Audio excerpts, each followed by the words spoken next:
In part 1 of this series, we battled the green monster. No, not the wall at Fenway. The task of pulling a green screen. We went into Fusion Studio and pulled 2 different keys on the footage, combined them together to get a really solid base for our comp. In part 2, we're going to go those extra few yards and tweak the key and add some items to really help make it look realistic. Now there's a couple of things that have to happen with me first. Typically I would sit over in this corner of the desk to just offset the framing a little bit. So if we go down into my person part of the fill is, and we can insert into this tree, and we're going to put a transform in here. And that will allow me to move my body around, but we see what happens is the mat is not going to transform. Because we need to move the mat and the fill the same amount or at the same time, however you want to look at it.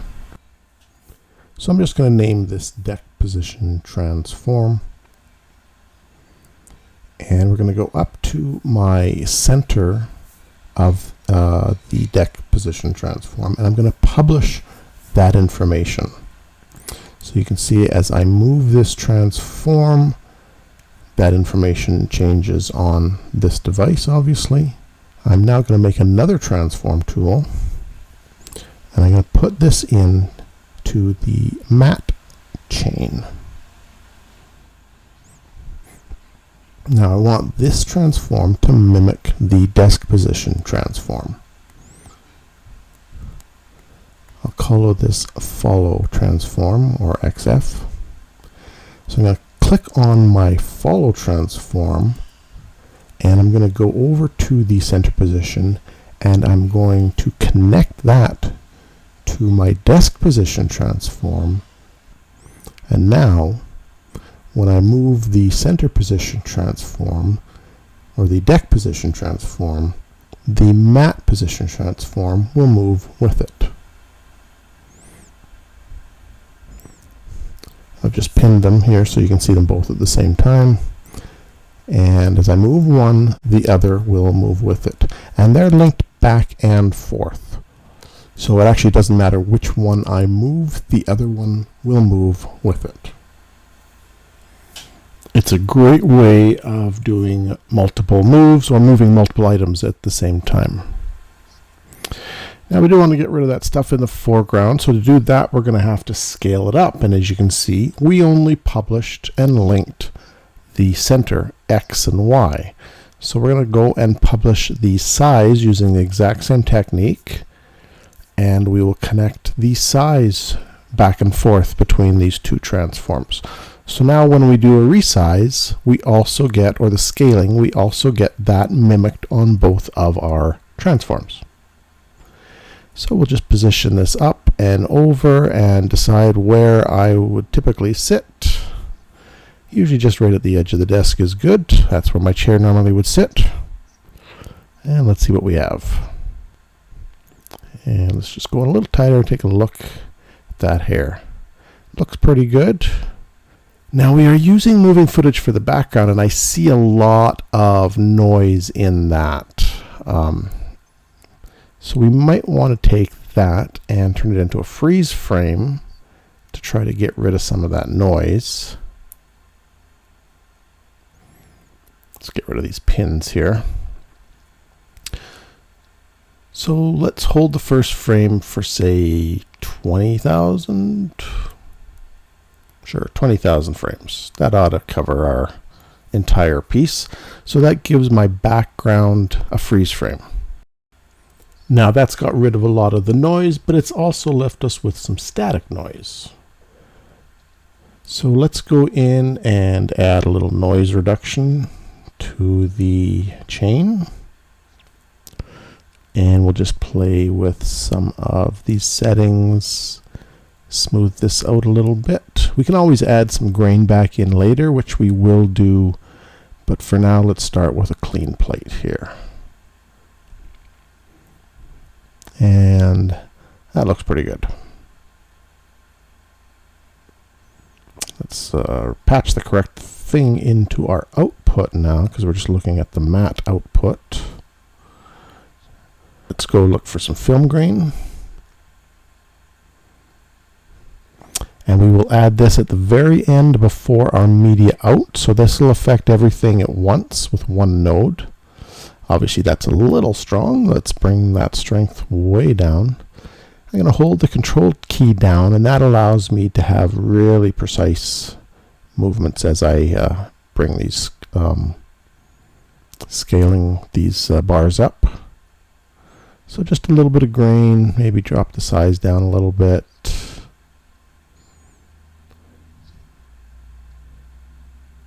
I don't want it to look like I shot it on an old 16mm film or anything like that, but it does just kind of help blend these two shots together. Still a little bit of an edge on my shirt and my fingers and my neck and my ears, so let's take a look at that.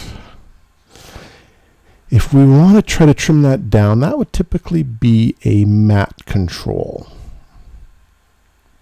So within this chain off of our final matte, let's add a matte control node, and let's put it before the transform. And this gives you just some feathering settings, the contract, expand settings, just to shrink that matte inward a little bit, just a hair, not too much, and just a little bit of blur on it out. Let's see what that does to my hair. And we'll just skate this back and forth. If you go too far, you give yourself a haircut. And if you go too far the other way, you end up with a big edge all the way around, a border almost. So let's just bring it in just a hair and blur it up just a hair so that we can still see the hair. Maybe a little too much. Let's bring it back. Find that happy medium. And let's play with the blur a bit here. That looks pretty good. Typically, another item that you do quite often is a vignette. So let's put a vignette in on this. And we're going to add a little color correction in at the end. We'll put it after the film grain. And pretty simple. We're just going to darken down the color corrector, put a circle mask on it, invert it, and we'll soften the edges. And play with how big, how dark, again, tweak to taste, but just another thing that kind of makes everything blend together. It's all about blending stuff together at this point. Something else that is that should help, it's a real subtle addition, and that is called a light wrap. Now, light wrap is when the light from the background reflects onto my shoulders, my head, my face. If I lift my hands into the frame, it'll reflect onto that. And obviously, in the situation we're in right now, we have no reflection from the background because there is no background. The background is fake. But we can simulate that reflection. Now, the easy way is just to use some white and put a light halo around me. But we're actually going to use a little more advanced way of building a light wrap. And this is going to start with a couple of matte controls, a channel bouillon, and the transform that we had built that is linked to each other is also going to have to be used a third time, because the light wrap has to sit in the same position as our two mattes. So I'm just going to copy this one transform and add all these into the mix. So we're going to go back to our final matte, and we'll add that into our first matte control. And we're going to use this first matte control to blur the entire matte. And if I view the alpha channel, you can see the blur that I get out of it. Then we're going to take another branch off of this matte, this main original matte, and I'm just going to hit Alt here and try to clean this up a little bit. Puts a little elbow in there for me. This second matte control, we're going to feed from the original matte one more time. And this one is going to feed into the foreground of the matte control, so the green triangle. We're going to take the blurred matte and we're going to put that into the background of our matte control. So this matte control is essentially a merge function at this point. It doesn't look like we've done anything yet, but within the matte control, we're going to change the operation mode. And we're going to combine the alphas together. And we are going to, under the operation for that combine, is going to be a subtract. And that gives us the shape that we can use for our halo. In theory, this is what's reflecting off the back wall. We're going to take that, feed it into a channel boolean, and we're going to take that channel boolean and we're going to make everything on the alpha channel. That's all we're really concerned with at this point. And we're going to take that and we're going to negative. We're going to invert it. So we get the black on white. We're going to feed that into our position so that it takes up the correct spot on the screen. Now we want to basically key that black shape over top of my body. But we don't want to just have it be black or white. We want it to actually be the colors of our background. So we're going to use our actual background as a source for the light wrap. So let's take our background and let's add a blur to it, because we don't really want any detail in it. We just kind of want the colors from it. And this blur, maybe this blur should go after the noise reduction. I guess it doesn't hurt. It's going to be blurred out so much it doesn't really matter. And we're going to blur this. We're going to crank the blur. And I'm going to add a little extra color to this. So let's add a color corrector. Again, this is just to get something to hit my body. So let's crank some saturation into it. And the beauty of this is if this is a moving background, you'll actually see some of that motion in the reflection on my body. We're just dealing with a still here, but you get the idea. So we need to fill this shape with that color.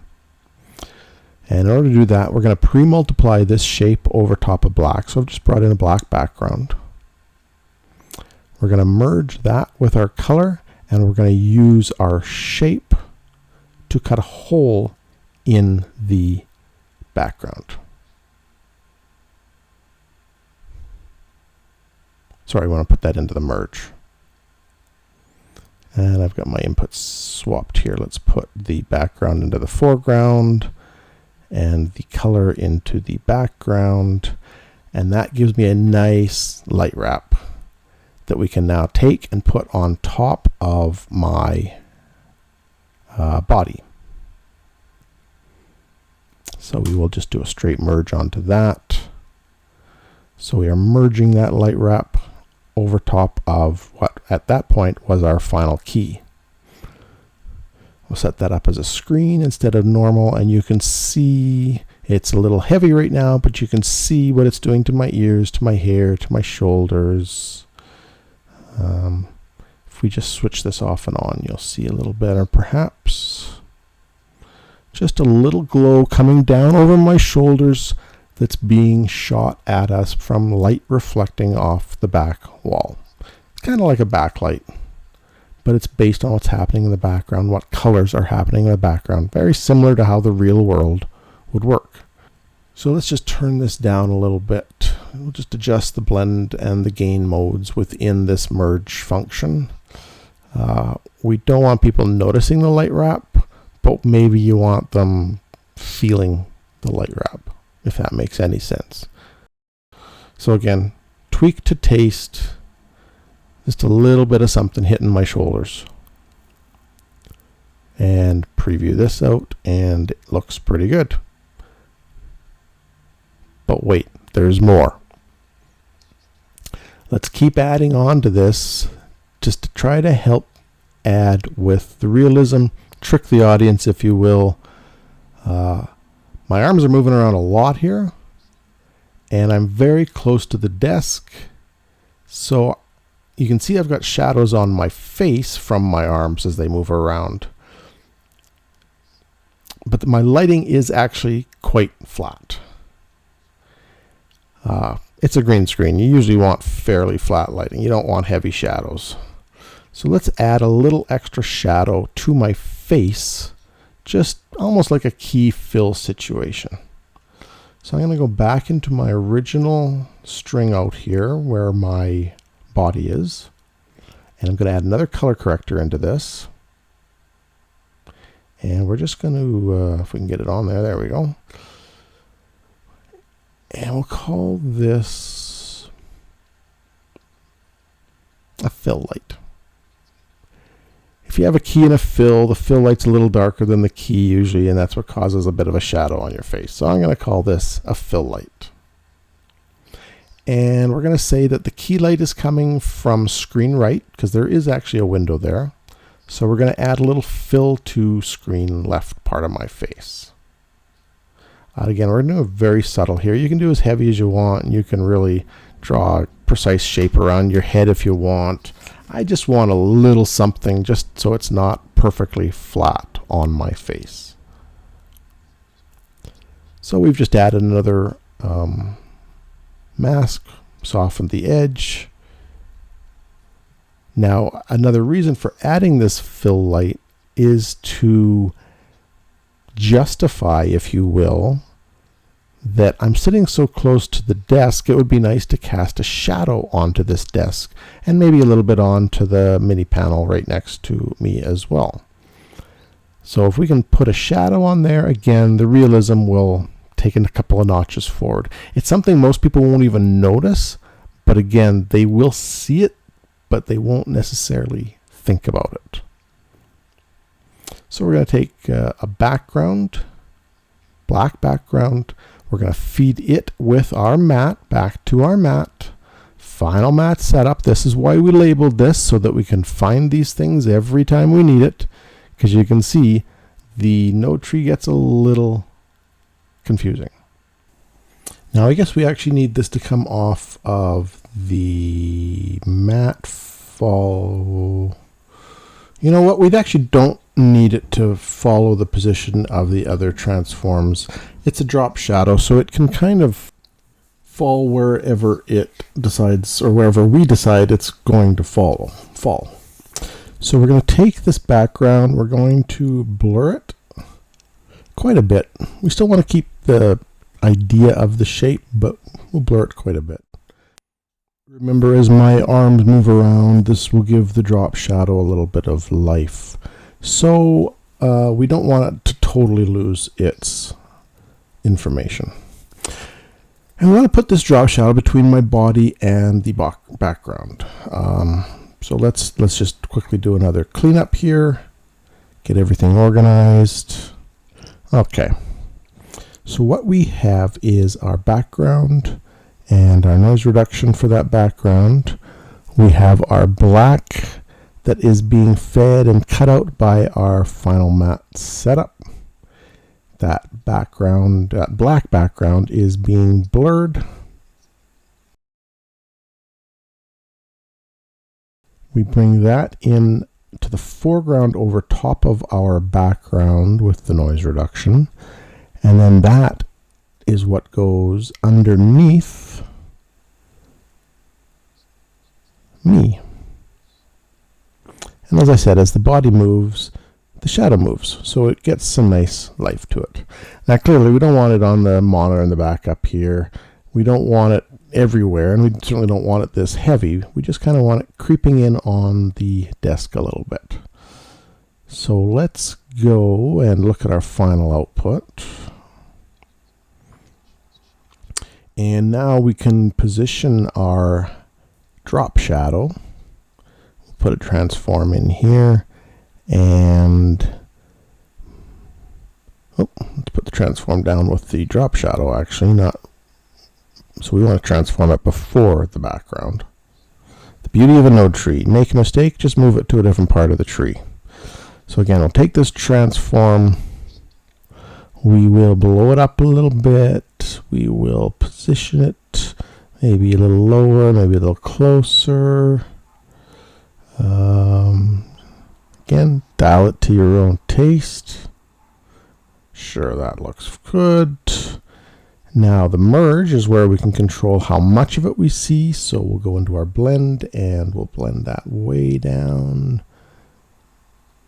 So there's just a hint of it. Again, whatever you like for a shadow, go for it. I'm going to bring in a polygon here because I don't want the shadow on the back monitor or any of this stuff. I just kind of want it in the bottom area. So I will use this to limit where this shadow gets seen.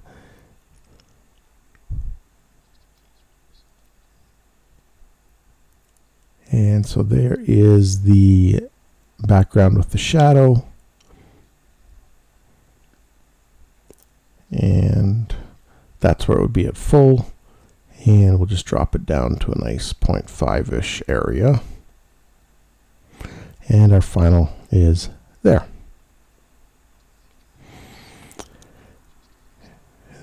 And that really will, when I start moving around, start moving my arms around, that'll really sell that I'm sitting next to this desk, because you will, again, you'll see that shadow. You might not notice it, but you'll see it, you'll feel it. It'll feel much more natural. So what do we have here? Shadow may be a little far away, but again, put it wherever you want. And there's just something moving in that corner, makes you feel like it's all organic. One thing I might want to do is go back to our original background. I'm just going to put a little touch of blur on that after all of this stuff. Actually, I guess before the noise reduction. Almost like a focal length change from the camera so that the background's not in total focus. So I'm just going to add just a hair bit of blur into the background, and we can actually add a little polygon into that shape to justify that maybe the parts of the wall that are farther away are a little more blurry and the areas that are closer to me are more in focus. So we'll just add a shape here and find what will be out of focus. Patch that into that blur so it's only blurring that area, and as always, a little soft edge on it. Very subtle, but again, it's the little pieces that are subtle that all kind of come together and make it help feel just a little better. So here is the tree that I ended up with. So like I said earlier, I'm not just selecting green within a keyer and saying go. I think we've got a really good key here. I'd love to know your thoughts on it. I think we can fool a lot of people. But yeah, this is a pretty complicated node tree. Keep it organized, and it does make a little bit of sense. There you have it, pulling a really clean key inside of Fusion Studio. Hopefully, a key that will fool most of your audience. Remember, you can't slough off the shoot part of the process and just assume that the editor will fix it all. A good green screen is truly a team effort. You know the next part. If you like this, then give me a thumbs up. If not, then give me a thumbs down. And if this looked interesting, please consider subscribing. And as always, questions and comments are always welcome. I answer every person who reaches out. Thanks for watching.